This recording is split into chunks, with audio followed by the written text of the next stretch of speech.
ABC limited shares are currently selling at ₹13 per share. जो ABC का share है currently वो उसमें मार्केट प्राइस में कितने में बिक रहा है, 13 रुपये में बिक रहा है।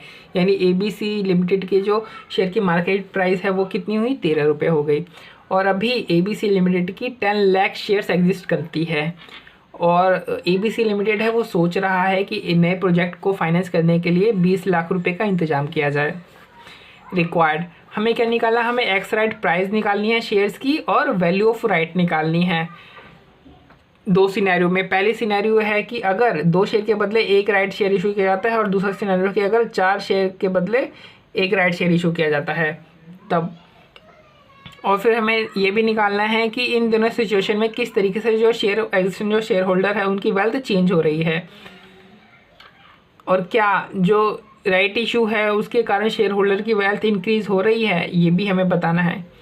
तो देखो ये 13 क्या हो जाएगा, ये हमारा PO हो जाएगा और ये हमारा N हो जाएगा। N मतलब करंट जो शेयर एग्जिस्ट करते हैं, ठीक है, और ये PO हो जाएगा। इसको अभी अब भूल जाओ, छोड़ो। तो N1 कितना हुआ, अगर 2:1 अगर शेयर इशू किया जाता है, मतलब 2 के बदले 1 शेयर अगर राइट इशू किया जाता है तो N1 कितना इशू करना पड़ेगा हमें।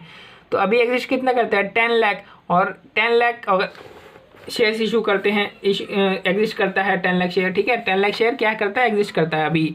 और 2 शेयर के मतलब हम 1 शेयर इशू कर रहे हैं, तो नए शेयर कितने इशू करेंगे हम, इंटू 1/2 कर दो तो 5 लाख शेयर नए शेयर इशू करेंगे।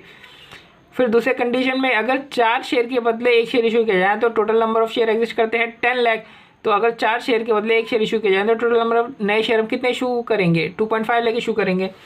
उसी तरीके से अब अगर हम 5 लाख शेयर इशू करेंगे और हमें ज़रूरत है 20 लाख रुपए की, तो हम एक शेयर को कितने में रुपए में बेचेंगे, तो 20 lakh divide by 5 lakh equal to ₹4, यानी सब्सक्रिप्शन प्राइस कितनी होगी, 4 रुपये पहले केस में। दूसरा केस में अगर हम 2.5 लाख शेयर ही नए शेयर इशू करेंगे और हमें चाहिए 20 लाख रुपया, यानी 2.5 लाख शेयर्स के लिए के बदले हमें कितना चाहिए, 20 लाख रुपया। तो एक शेयर की कीमत कितनी होगी, 20 लाख डिवाइड बाई 2.5 लाख कर दो, यानी ₹8।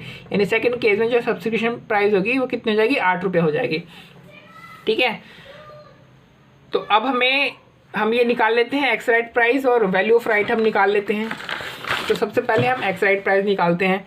तो एक्स राइट प्राइस का फॉर्मूला ये होता है, और आपको एक्स राइट प्राइस का मतलब भी पता होना चाहिए। एक्स राइट प्राइस क्या होता है कि राइट शेयर इशू करने के बाद जो एवरेज प्राइस पर शेयर की हो जाती है वो कितनी हो जाती है। तो N पता है हमें 10 लाख, PO भी पता है ₹13, और N1 और ऐसा भी हमने निकाला, ठीक है। और मतलब जितने भी फिगर्स हैं वो सारी निकली हुई है, बस आपने इस फॉर्मूले में पुट कर देना, आपका एक्स राइट प्राइस निकल जाएगा।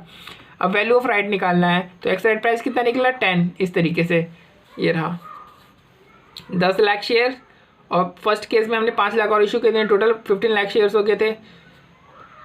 तो एक्स राइट प्राइस 10 रुपीज़ आ गई। अब वैल्यू ऑफ राइट क्या होता है, वैल्यू ऑफ राइट क्या होता है कि जो राइट शेयर जब हम राइट शेयर को इशू करते हैं तो उसकी सब्सक्रिप्शन प्राइस में उस समय जो उसकी सब्सक्रिप्शन प्राइस है और राइट शेयर इशू करने के बाद जो एवरेज प्राइस हो जाती है सभी शेयर की, तो मतलब जो राइट शेयर है उसकी भी एवरेज प्राइस एक तरीके से हमने निकाल लिया। और एवरेज प्राइस हम कैसे निकालते हैं, राइट इशू के बाद एक्स राइट प्राइस करके। तो शेयर राइट इशू के टाइम जो राइट शेयर है उनकी प्राइस कितनी थी, और राइट इशू के बाद राइट शेयर की प्राइस एवरेज प्राइस कितनी हो गई, इन दोनों के डिफरेंस को हम क्या कहते हैं, वैल्यू ऑफ राइट। तो देखो पहले कितनी थी, सॉरी बाद में कितनी हो गई, 10 रुपया हो गई एवरेज प्राइस हर शेयर की, और पहले और राइट शेयर को इशू में कितने में किया गया था, 4 रुपये में किया गया था, यानी वैल्यू ऑफ राइट कितना हुआ, यानी इन दोनों का डिफरेंस कितना हुआ, 6 रुपया। उसी तरीके सेकंड वाले में आप सेम फॉर्मूले में जो फिगर्स है वो पुट कर दो, सेकंड के हिसाब से जो भी आपकी N1 और ऐसा रही है पुट कर दो, तो आपका ये 12 रुपये एक्स राइट प्राइस निकल जाएगा। अब इशू हमने ये एवरेज प्राइस कितनी हो गई, 4 हो गई, और इशू करते समय जो सब्सक्रिप्शन प्राइस होगा वो कितना हुआ होगा, 8 रुपया हुआ होगा। 8 रुपये में हमने राइट शेयर को इशू किया था, और राइट शेयर इशू करने के बाद राइट शेयर की एवरेज प्राइस 12 रुपये हो गई, इन दोनों का डिफरेंस कितना हुआ, 4 रुपये, यानी वैल्यू ऑफ राइट कितना हो गया, 4 रुपया हो गया। अब हमें थर्ड में पूछा था कि क्या इन दोनों केस में जब हम 2 के बदले 1 शेयर इशू करते हैं और 4 के बदले 1 शेयर इशू करते हैं, तो क्या इन दोनों केस में जो शेयर होल्डर की वेल्थ है क्या वो चेंज हो रही है। तो पहले देख लेते हैं, मान लेते हैं कि एक शेयर होल्डर है जिसके पास 100 शेयर हैं, ठीक है। तो अगर उसके पास 100 शेयर हैं करंटली, ठीक है, तो और उसको राइट शेयर में कितने शेयर इसको इशू किए जाते हैं, तो फर्स्ट केस में उसको 1/2 शेयर इशू किए जाएंगे हर शेयर के बदले, यानी इसको टोटल कितने शेयर इशू किए गए, 100 प्लस 50 यानी 150। और राइट इशू के बाद इसकी वैल्यू कितना हो जाएगी, एक शेयर की एवरेज प्राइस 10 रुपये हो जाएगी, यानी value of share after right issue कितना हो जाएगा, 1500। देखो number of shares after right issue, value of share after right issue into कर दो दोनों को, 1500 हो गया। और लेकिन अपने शेयर को एक्वायर करने के लिए जो 50 शेयर हैं इनको एक्वायर करने के लिए हमने पे कितना किया था, तो सब्सक्रिप्शन प्राइस थी फर्स्ट केस में 4 रुपया, तो हमने 4 रुपये पे किया था 50 शेयर के लिए, तो इधर आ गया 200। आप 200 को लेस करोगे तो आपकी टोटल वेल्थ कितनी जाएगी, 1300। फिर सेकंड केस में आपको हर 100 शेयर के बदले 1/4 शेयर मिला था, हर एक शेयर के बदले हर 4 शेयर के बदले 1 शेयर मिला था, यानी 100 शेयर के बदले कितना मिला होगा, 25 शेयर मिला होगा, यानी टोटल शेयर के नंबर कितने हो गए होंगे राइट इशू के बाद, 100 प्लस 25 = 125 हो गए होंगे। और शेयर की वैल्यू कितनी हो गई, एवरेज प्राइस कितनी हो गई होगी राइट शेयर इशू के बाद, 12 रुपया हो गई है। तो 125 गुणा 12 1500।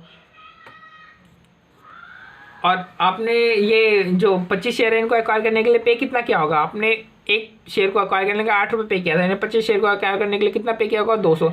तो 1500 आपके शेयर की वैल्यू हो गई, 200 रुपये आपने आउटफ्लो कर दिया, तो टोटल वेल्थ आपका कितना रहा, 1300। तो देखो फर्स्ट केस में भी 1300 है, सेकंड केस में भी 1300 है। और अगर राइट इशू से पहले अगर राइट इशू नहीं भी होता तो भी इसकी वेल्थ कितनी होती, 100 शेयर से, और एक शेयर की करंट सेलिंग प्राइस 13 रुपये हो रही थी, तो 1300। यानी शेयर होल्डर की जो वेल्थ है वो चेंज नहीं हो रही है।